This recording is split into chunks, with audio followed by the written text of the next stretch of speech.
بسم الله الرحمن الرحیم. الحمد لله و الصلاة و السلام علی رسول الله صلی الله علیه و سلم. شنوندگان عزیز و بینندگان گران قدر، السلام علیکم و رحمت الله و برکاته. بازم خوشحال هستم که در برنامه دلخواه خودتان 30 درس در 30 روزه رمضان در خدمتتان هستم. امروز روز هفتم ماه مبارک رمضان، در درس هفتم از 30 درس رمضان در خدمت شما عزیزان گران قدر قرار دارم. دوستان عزیز،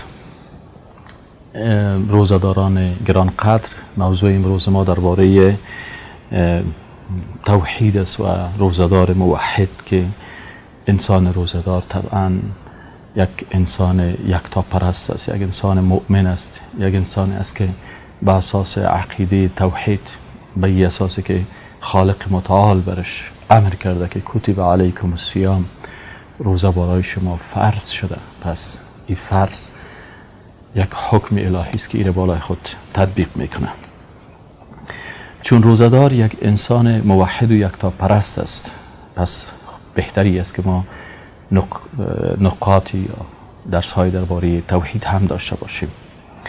نقطه اولی که توحید عبارت از افراد الله سبحانه و تعالی فی وحدانیته. این قسم تعریف میشه که یگانگی الله سبحانه و تعالی در وحدانیتش می باشه. پس انسان موحد در 5 چیز عقیده توحید داشته باشه: در ذات خالق متعال، در صفات خالق متعال، در افعال خالق متعال، در عبادت خالق متعال و در اطاعت از شریعت خالق متعال. پس توحید چی هست؟ که انسان مسلمان در این 5 چیز به یگانگی الله عقیده داشته باشه و نه تنها عقیده داشته باشه بلکه مطابق عقیده خود زندگی بکنه و عمل بکنه. عقیده داره که خالق متعال ذات است یگانه. به اساس چی خالق متعال ذات یگانه است؟ به خاطر از که الله سبحانه و تعالی در قرآن عظیم شان خودش به پیغمبر خود امر میکنه که ای پیغمبر قل بگو هو الله، شأن این است که الله احد یگانه هست. الله الصمد، الله بی نیاز است. لم یلد و لم یولد و لم یکن له کفوا احد. نه از کسی پیدا شده و نه کسی از او پیدا شده و نه هم شریک و مانندی داره. و به این اساس خالق متعال سبحانه و تعالی از داشتن والدین، از داشتن آبا و اجداد پاک و منزه است. به اساس این سوره مبارک الله سبحانه و تعالی از داشتن اولاد و فرزندان دختر و پسر و یا از داشتن نواسه و فروعات ازی پاک و مبرح است. همچنان خالق متعال به شریک نیاز نداره، به همکار نیاز نداره، به کسی که در بین او و در بین مخلوقش وسط قرار بگیره، مثل که اعتقادات مشرکین قبل از اسلام عصر جاهلیت پیش بت‌ها می رفتن و پیش قبرها می رفتن و می گفتن که ما پیش از اینا میریم لیقربونا الی الله زلفا، تا که اینا ما را به خالق متعال قریب و نزدیک بسازه. پس خالق متعال به کسی نیاز نداره که او را به خالق قریب بسازه، چون خالق متعال سبحانه و تعالی میگه که اذا سألك عبادی عنی، وقتی که بنده های من در مورد من سوال میکنه، فانی قریب، من به بنده خود چی هستم؟ نزدیک هستم. اجیب دعوت الداع. الله سبحانه و تعالی میگه که من اجابت میکنم دعای دعا کننده را اذا دعان، وقتی که مرا بخواهد و به من دعا بکنه. فلیستجیبوا لی ولیؤمنوا بی. پس شرط اجابت دعای شما چی هست؟ که شما چی کنید؟ فلیستجیبوا لی، باید شما به من اجابت بکنید، یعنی احکام مرا و اوامر مرا بالایتان تطبیق بکنید. ولیؤمنوا بی، و به من ایمان داشته باشید. دوستان عزیز، حال حکم فرا گرفتن توحید چی است؟ در قسمت حکم فرا گرفتن توحید علمای اسلام میگن که خود یاد گرفتن توحید و فهمیدن توحید و وقت دادن برای توحید، که ما احکام توحید بفهمیم، چی میگه؟ فعلم انه لا اله الا الله. الله میگه بدان، امر الله هست، بدان، علم داشته باش و بفهم انه یقینا که لا اله، نیست هیچ کسی که ذاتش عبادت شود، نیست هیچ کس مستحق ای که ذاتش عبادت شود و شریعتش تطبیق شود الا الله، بغیر از الله سبحانه و تعالی. پس فرا گرفتن توحید یا آموختن علم توحید به اساس این آیت قرآنی چی است؟ بالای هر زن و مرد و جوان و دوشیزه مؤمن چی هستند؟ فرض عین می باشند. و به می خاطر بود که رسول اکرم صلی الله علیه و سلم در زندگی خود 13 سال اول، خوب متوجه باشید، 13 سال اول بعثت که در مکه مکرمه بود رسول اکرم صلی الله علیه و سلم، این 13 سال کاملا تخصیص به چی داده بود؟ به توحید داده بود که به یگانگی الله کتاب مردم تا معنا و مفهوم عقیده توحید در قلبای از اینا جای بگیره. تمامی آیات قرآن که در 13 سال نازل شده کلش درباره عقیده هست تا انسان مؤمن عقیدهش درست شود و به یگانگی خالق متعال سبحانه و تعالی عقیده بکنه و مطابق عقیده توحید زندگی بکنه. فایده توحید چی هست دوستان عزیز، روزداران محترم؟ فایده توحید قرآنی چی هست؟ کسانی که توحید مطابق آیات قرآن عظیم شان، یعنی توحید مطابق آیات قرآن عظیم شان. چرا؟ قرآن کتاب توحید است، کتابی است که خالق متعال او را فرستاده و او را حفظ کرده به خاطر از اینکه مسلمان ها عقیده خود مطابق قرآن عظیم شان چی کنن؟ آراسته بسازن، درست بسازن و از فرهنگ ها و عادات دیگه‌ای که داخل است از او اجتناب بکنن. پس کتاب توحید قرآن عظیم شان است. کتاب توحید چی است؟ احادیث رسول اکرم صلی الله علیه و سلم است. پس ما مسلمان ها باید چی کنیم؟ از قرآن عظیم شان و از احادیث صحیحه رسول الله صلی الله علیه و سلم اعتقادات خود بگیریم، بخصوص در ذات خالق، در صفات خالق، در عبادات خالق، در افعال خالق، در اطاعت از احکام خالق. ذات خالق غیب است و قرآن کتابی است که برای ما یگانه کتابی که از غیب خبر میده قرآن عظیم شان است و یگانه کسی که از غیب شاگردای خود خبر میداد و احکام الله بالای نازل میشد محمد رسول الله صلی الله علیه و سلم است. پس ما مسلمان ها باید چی کنیم؟ از قرآن عظیم شان و احادیث رسول الله صلی الله علیه و سلم عقیده خود بگیریم. اگر عقیده توحید خود از قرآن و سنت گرفتیم برای ما چی فایده دارن؟ فایدهش چی هست؟ اول ای که یک انسان یک موحد واقعی میشه. تا وقتی که عقیده خود از قرآن و از سنت نگیریم یک موحد و یک پرست حقیقی مطابق قرآن و سنت نمیشیم. پس اگر ما میخوایم که مطابق قرآن و سنت یک انسان مؤمن و یک پرست باشیم مکلفیت داریم که عقیده توحید قرآنی خود از قرآن و از احادیث صحیح رسول الله صلی الله علیه و سلم میگیریم. کسانی که عقیده درست دارن و توحید میخوانن با قناعت کامل پروردگار خدا عبادت میکنن. اکثرا دشمنای اسلام شک ایجاد میکنن. یهود، نصارا، مشرکین، ملحدین، احزاب و گروه های الحادی و کفری، تمامی از اینا با وسوسه شیطان شبهات را ایجاد میکنن در بین مسلمان و مؤمنان. سر هر چیز گپ میزنن، گاهی سر حقوق زن، گاهی سر حقوق مرد، گاهی سر حقوق طفل، گاهی سر هر چیز ایجاد شک میکنن. وقایه از این شکوک و از این چیزا برای کی نصیب میشه که از تمام از این شک ها و از این ویروس ها خدا پاک بکنه؟ انسان موحد یکتا پرست. پس یکی از فایده های توحید چی است؟ یکی از فواید توحیدی است که انسان مؤمن یکتا پرست همیشه و همیشه مطابق عقیده توحید قرآنی زندگی میکنه و این عقیده قرآن و سنت رسول الله صلی الله علیه و سلم سبب میشه که از شکوک و شبهات این حفظ میشه.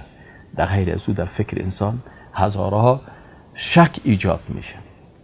بسیاری وقتا بعضی کسا بعضی کتاب ها را میخوانند که درشان شک ایجاد میکنن در عصمت پیغمبرا، در عصمت ملائکه. حتی بسیاری از رواجا هست، بسیاری از رواجا هست دوستای عزیز که اگر شما این رواج ها را ببینین که در این رواج ها چی هست. بسیاری وقتا انسان مبتلا به چی میسازه؟ به گفتن سخنان و اعمال میسازه که انسان از دایره ایمان میکشه. پس نجات در چی هست؟ نجات در این است که انسان عقیده توحید درست داشته باشه. انسانی که عقیده توحید یاد داره اطاعت از شریعت اسلام میکنه. چرا امروز اگر شما ببینید به هزاران هزار گروه های یافت شدن که تمام از اونا یکی به نام انسان سالاری، یکی به نام شیطان پرستی، یکی به نام متابعت از اشخاص و افکار، یکی به نام های مختلف میخواین که به عوض حاکمیت و حکم الله به حاکمیت و حکم مخلوق تسلیم شود و مردم به این شکل گمراه بسازند و در تطبیق احکام الله بر خود هزارات دلیل و سند جور میکنن. کی نجات پیدا میکنه از این وساوس شیطانی و از این اندیشه های باطل؟ مسلمانی که عقیده توحید خود از قرآن عظیم شان و از احادیث صحیحه رسول الله صلی الله علیه و سلم گرفتن، با قناعت کامل میفهمه که این الحکم الا لله، نیست حکم مگر مخصوص الله. بالای پرنده ها کی حاکمیت میکنه؟ خالق متعال. بالای کهکشان ها حکم کی تطبیق میشه و نافذ میشه؟ حکم الله. بالای سیارات حکم کی نافذ است؟ حکم الله. بالای جنبنده ها، بالای ماهی ها و حیواناتی که در بحر زندگی میکنن، مخلوقاتی که در خشکی زندگی میکنن، مخلوقاتی که در غیب هستن، ملائکه، بالای کل از اینا حکم کی تطبیق میشه؟ حکم الله تطبیق میشه. پس این انسان مؤمن یکتا پرست چی میکنه؟ وقتی که عقیده درست داشت میفهمه که وقتی حکم الله بالای تمام از اینا تطبیق میشه، پس من یک مخلوق در بین میلیاردها میلیارد مخلوق هستم. پس من باید حکم کسی را بالای خود تطبیق بکنم که او خودش فرموده که این الحکم الا لله. چهارمین منفعت و فایده توحید ای است که عبادت انسان مسلمان که موحد و یکتا پرست باشه قبول میشه. شاید شما در بعض فیلم ها دیده باشین بعضی کسایی هستن که حتی پیش بتخانه های خود لوتک زده بسیار سفر طویل میکنن، میخواین که امو رضایت بتهای خود حاصل بکنن. بسیاری کسایی هستن که عقیده درست ندارن و کوشش میکنن که با هزار طریقه عبادت بکنن، لکن یگانه کسی که عبادتی از او قبول میشه انسان مؤمن یکتا پرست است که نه در ذات خالق کسی را شریک ساخته، نه در عبادت خالق کسی را شریک ساخته، نه کسی را در اطاعت خالق شریک ساخته، نه کسی را در افعال خالق شریک ساخته و نه کسی را در آنچه که مخصوص خالق متعال است در او کسی را شریک نساخته. پس منفعت عقیده توحیدی است. کسی که عقیده توحید درست یاد داشته باشه منفعت دیگه چی است که بر از او محبت خالق ایجاد میشه. والذین آمنوا اشد حبا لله، کسانی که ایمان دارن محبت بسیار قوی به الله سبحانه و تعالی می داشته باشه. اما کسایی که عقیده توحید درست نداشته باشه محبت مخلوقات، گاه سبب از این میشه، خصوصا افراط در محبت مخلوقات سبب از این میشه که انسان از دایره ایمان چی شود؟